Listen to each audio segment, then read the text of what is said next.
নমস্কার বন্ধুরা, কেমন আছেন? বড়দি রান্নাঘরে সবাইকে স্বাগত।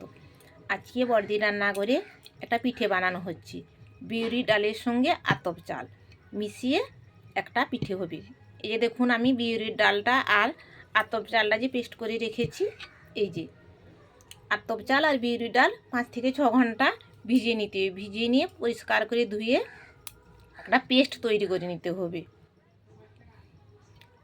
আতপ চাল আর বিউরি ডালের পরিমাণটা 500 গ্রাম বিউরির ডাল হলে 150 থেকে 200 গ্রাম আতপ চাল নেবেন। তারপরে ওই যে বললাম 5 থেকে 6 ঘন্টা ভিজিয়ে রাখবেন। তারপরে এটা বেটে নিন, শিলনোড়াতে বা মিক্সিতে পেস্ট করে নিন। এই যে বিউরির ডালটা আমি ভালোভাবে ফেটিয়ে নিয়েছি। এটা যত ভালোভাবে ফেটানো হবে তত পিঠেটা স্পঞ্জি হবে। এই পিঠেটা আমাদের গ্রামের দিকে খুবই প্রচলিত। এখন আমরা এই মিশ্রণটার মধ্যে কি কি দিতে থাকছি আপনারা দেখতে থাকুন। নুন, এই যে দেখুন নুন,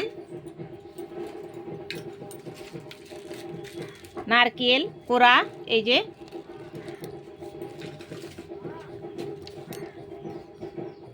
একটু খাওয়া সোডা,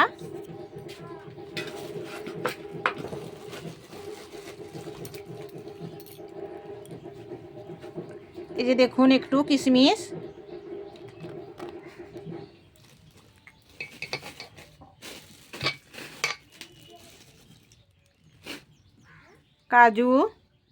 কাজুটা দিয়ে দাও। হ্যাঁ,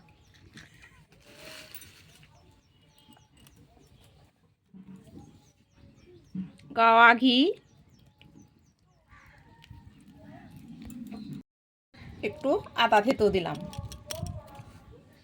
এখন মিষ্টির জন্য গুড় দিয়ে দিচ্ছি। যে গুড়টা ফেটা, ভালো করে ফেটা।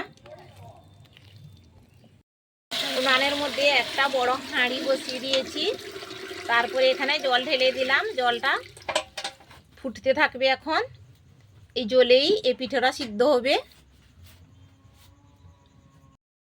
এই হাঁড়ির মুখে এই ফুটো করা জামবাটিটা বসিয়ে দিচ্ছি। এর উপরে একটা সাদা কাপড় দিয়ে দেব।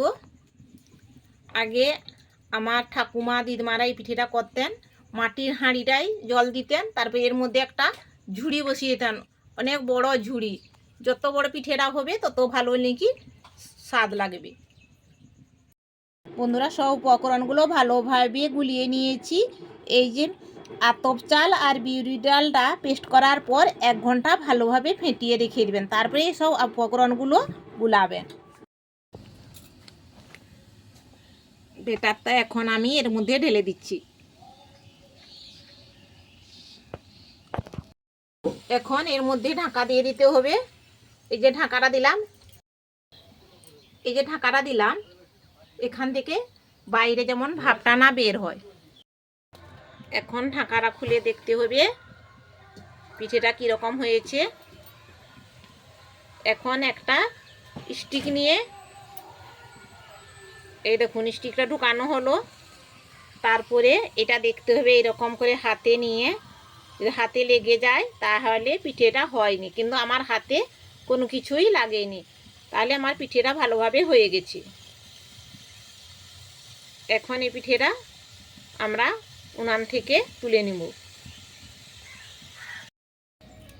এখন পিঠেটাকে পিস পিস করে বঁটিতে বা ছুরিতে কেটে নিতে হবে। তারপরে পরিবেশন করতে হবে।